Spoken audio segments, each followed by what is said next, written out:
Hello and welcome to the program. My name is Marie Yambo and you're watching Your Health. Glad you could join us.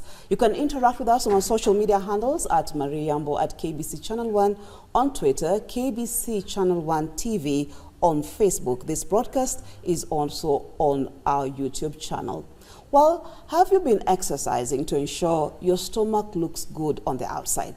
What if I told you that it is not necessarily how your stomach looks on the outside that is important, but rather how it looks in the inside?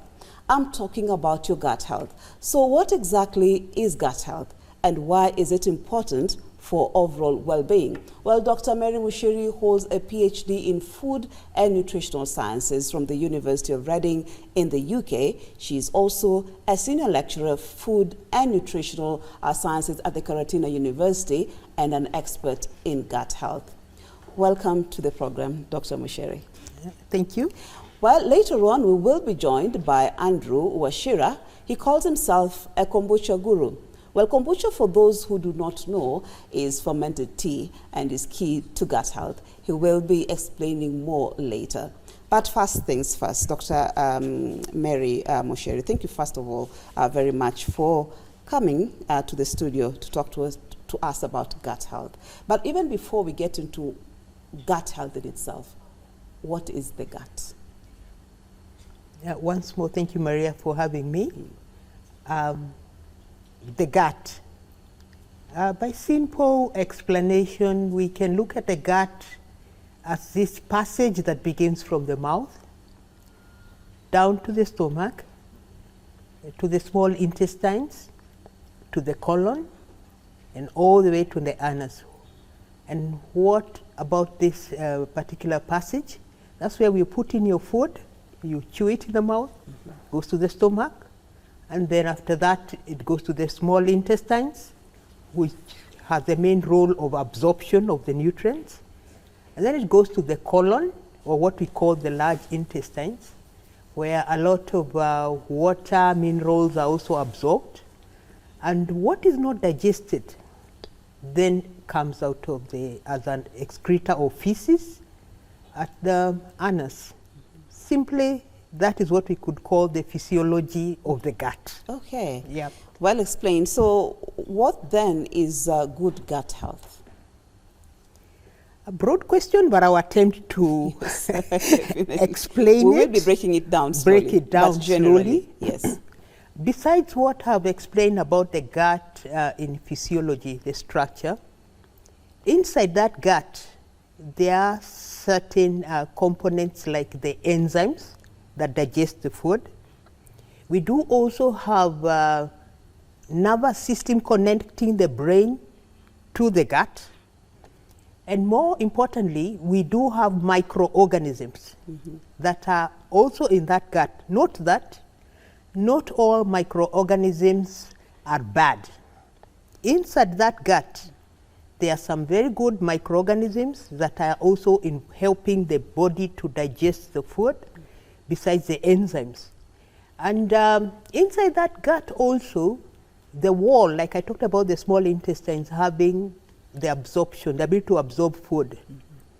That is a very critical part, because if things go wrong, you are not going to have a good gut, because you may digest your food very well, but it's a small absorption. Okay. Something is not going right. Absorption or assimilation is a very important key Yes. in nutrition. So I know we can talk about this like forever, but we want to like break it down for our viewers. So you talked about microbes. You know, when people hear microbes, already there is that uneasy feeling, like, you know, these are germs, you know, bacteria are not supposed to be good. But apparently, we have a lot of more bacteria within ourselves, and specifically in our gut, that are actually important. Maybe you could actually break down for us that? Yes, indeed. When people hear of microorganisms, they think in terms of germs. And true enough, these small creatures can be what we call in science pathogenic, disease-causing.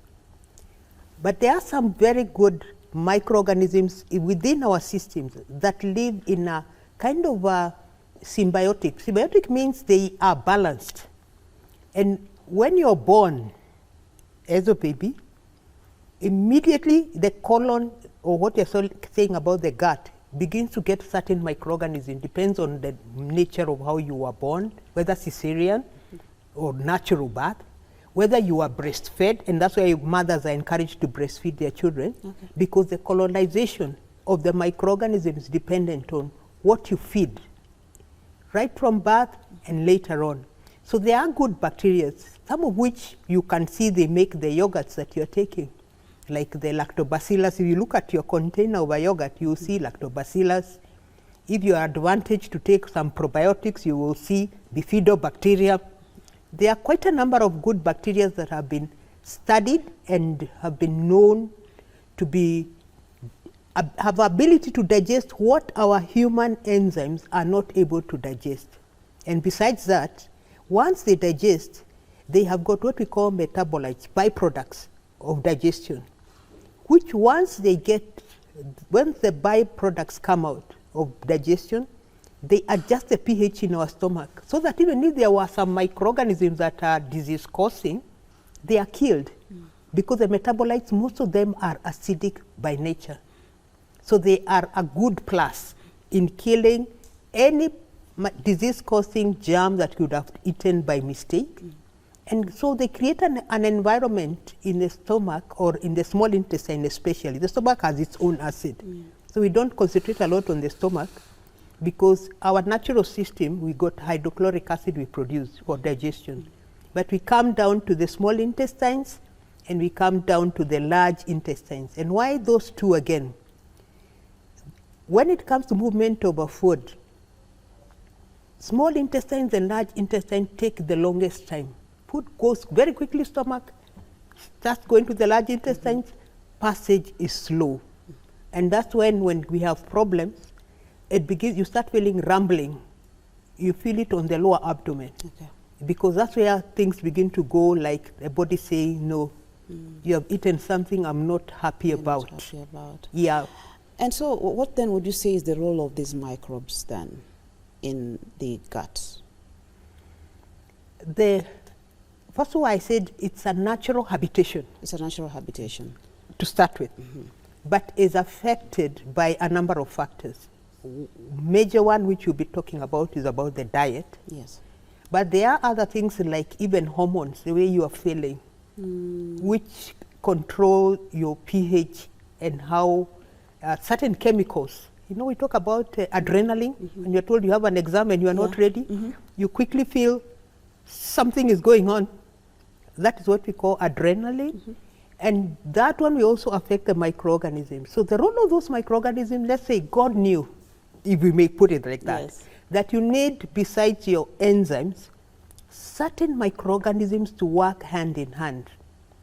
But sometimes we do abuse those microorganisms in the balance. And now that's when diseases, or what you're calling the poor gut, comes in. But naturally, we were, just like we know in our air, we are breathing right now oxygen, but we do have microorganisms in the air. But you must not fall sick until something goes wrong.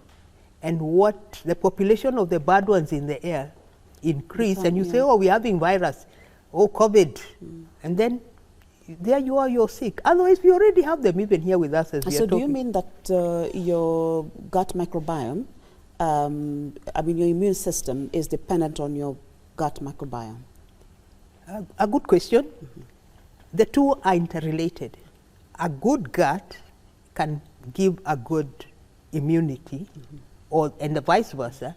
A good immunity makes the gut microbiome to be a stable one. But now coming the other way around, the type of gut that you have, microbes that you have a very big direct impact. And the scientists have come to realize in terms of what we call autoimmunity. Our bodies are created in such a way that we have a way of dealing with disease-causing germs once they enter in. And so those microorganisms, like we are talking about, like when people know about cholera, let's give an example, or salmonella, what people know is bad. Once you consume that, and it goes into your system, it finds a population of microorganisms already there waiting. If the population is too high, the natural system, what we are now calling the autoimmune system, may not manage to handle. And then you quickly go to the doctor, they give you antibiotics. Yes. Now antibiotics have also their side story. They are good, but and they help us in fighting the germs causing microbes. And we'll be talking about it because we'll be coming to the diet and how some of these medications that we take actually affect our gut microbiome and all that. Yeah. But quickly, let's move to some of the symptoms that, at the beginning, I mentioned that, most of us we want to work out to look good, on the outside. But really, you need to start working from the inside to look good on the outside. Yes. So what are some of those symptoms that people can look out for, and that could be an indication that there's a problem with your gut health? Okay, quick one. When you eat something and it's not right, the stomach speaks. People say that the stomach or the gut is the second brain. And it speaks to you. Yes. How does it speak to you? It will rumble. You hear noises coming from the stomach. We also have what we call bloating. You feel like you are full, but you have not eaten. Signs all is not fine. You take a long time to go for a long call. A normal body system should not take more than 2 days before. But if your gut is not good, and you are monitoring even without a doctor, you will notice you're not passing the stool. And even when you pass it, you can have constipation, or the vice versa, what we call loose or diarrhea if it goes the other extreme. So those are direct symptoms, all is not fine. Besides now the other side of feeling pain when you are now on the extreme. But signs, sometimes we just ignore the first signs the stomach has told you, I'm not happy with what you ate. Then when you ignore, it goes on. Finally, you say, I'm now feeling pain. But most people, if you ask them, they will tell you, I felt nauseated. That's why I'm calling it an autoimmunity or an auto signal, where the body wants to throw out. But then you don't take a lot of water to flush out. Then it goes on, it goes up to stomach pains. Exactly. And some of the remedies that we use, and just like you had already alluded to, are antibiotics. So we'll talk about the bad food or the bad diet that we take that actually now causes us to have an unhealthy gut. Yeah. But let's start from there before we go to the good one. So let's start with the antibiotics. I know they're important, but they also have a side effect when it comes to our gut. Indeed, they do. And if you go to the hospitals nowadays, and I'm happy, a lot of doctors are working with nutritionists. They will give you an antibiotic, and then they'll give you something that looks like a capsule. They tell you it's not medicine. And because many people don't understand, what actually basically they are giving you are some probiotics to take care of what the antibiotics are doing in interfering with your natural good gut microorganisms. So in essence, the antibiotics can sweep away the good bacteria. They cause, let's say not like sweep, it's a destabilization of them. We've got a natural system of how the good and what we call in science commensal, they live in harmony. Let's think about even how we say the Maasais and the lions live together in harmony until food goes lacking. Yes. It's the same thing. Our stomach has got a way in which these microorganisms just live. They balance. Okay. But when you now put in an antibiotic, which is supposed to be killing the bad bacteria, sometimes it ends up touching the good ones. Yes. And the balance. There are usually 12 things we talk about a good gut when you're asking me. It is in terms of composition and in terms of ratios. The balance between like some of the certain bacteria that are good and the ones that are bad. Okay. So you cannot absolutely say you are going to clear because you are not sure whether you're going to touch the good ones. Okay, you mentioned probiotics, and that is one of, can I say, the good foods that we're supposed to be inculcating in our diets to ensure that we have a good, you know, gut microbiome, or good bacteria for that matter, for overall health. We'll be getting to talk to Andrew in just a moment, but what are probiotics? Yeah, let me also correct you a little. Yes. And because people have gone into eating probiotics like food, really, you can take it as a supplement, but we encourage people to take probiotics within the food. Yeah. Like you said, we'll be talking about certain foods that have got probiotics within them. So that you're not going to take a probiotic as a supplement, but you take a food in which, during fermentation, a probiotic was used in production of fermented food. And so a probiotic, summary is they are live microorganisms which, when consumed in the right quantity, have a benefit to our gut. And there are diverse ways, mechanisms by which probiotic work.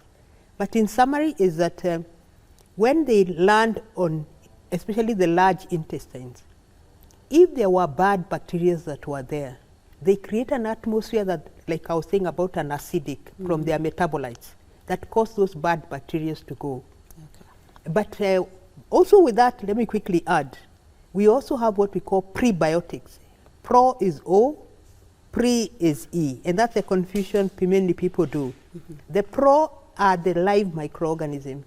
The prebiotics are the ingredients that are needed. Like when we talk about a tea being made and then a probiotic is added, the tea is a pre. It is facilitating for the growth of the probiotic. Okay. Yep. Thank you so much for that explanation. And just as I promised, we will be talking to Andrew Wachira, who I call him the kombucha guru. You know, he runs the Kombucha Kenya company. Andrew, probably you could start by explaining to us what we have right in front of us here. So what we have here is a product known as kombucha. And kombucha, what it really means is it's a tea-based product that has undergone the process of fermentation. And there are live microorganisms that do the fermentation on the tea. Now, the initial process is we take black tea from the plant Calmella sinensis, and then once we have the black tea, and then it is sweetened, and then we kickstart the fermentation, and the fermentation takes around 7 days or so, depending on how cold or hot the weather is, and then afterwards we have now this product which is effervescent, sweet sour, known as kombucha. Okay, and just like Dr. Mushiri has already explained, what can you say are the benefits of kombucha? Or what at least are you hearing people say, or their experience is with kombucha? Kombucha is big on gut health, that's one. And people who have consumed kombucha have experienced a change in a change to the better in their gut health. Okay. Yes. So I'm seeing that different flavors here. Yes. I'm conversant with what you call the original kombucha, which Yes. is just the fermented tea. Yes. And explain, is it yeast and bacteria? Yes. Yes. What do you call it, the SCOBY? It's a SCOBY. So Yeah. it's an acronym. It stands for symbiotic colony or symbiotic culture of bacteria and yeast. So bacteria and yeast live together in a symbiotic relationship. So what the yeast consumes and is not able to, the byproduct of the yeast, the bacteria also converts it into something else that's beneficial to us. Okay, so you have the different flavors here. So maybe you could explain to us and just what it contains, just briefly, and yes. So we have 4 flavors here on the table. One is the original kombucha made from black tea. And we also have flavors for kombucha. And here we have the red one here, the crimson one is hibiscus and ginger. This one is moringa, made from the moringa leaves. And this is a combination of ginger and turmeric kombucha. Okay, I don't know which one I want to try here, but maybe let me go with the hibiscus and one. ginger. Yeah. And as you pour in, I want to just talk to Dr. Mosheri. Yes. Apart from just the kombucha, which Andrew has well explained to us, you know, is good for the gut health, what other foods can we inculcate to help us with our gut health? Okay, as Andrew has explained and said why he has put certain flavors or ingredients to his kombucha, the herbs are very critical as far as improvement of the gut is concerned. Mm-hmm. And that's why I'm sure Andrew is adding things like turmeric, adding hibiscus. Mm-hmm. And the foods that are high in fiber are also good for our gut. Mm-hmm. Or what in science we may say, foods that have got polyphenols are good for the gut. And I think that's what explains why now Andrew is not just having the natural kombucha, but has gone ahead and added some herbs into it, and moringa that have got other additional benefits onto our guts, so that the product now even becomes better. Yeah, I've just tasted the ginger and hibiscus. I must say it's very nice, you know. So again, just as Dr. Mosheri has already explained the importance of moringa, you know, in kombucha, would you maybe mind telling us about hibiscus ginger? Yes. So hibiscus is a red flower. So it's a red flower, and that it can be dried and used as hibiscus tea.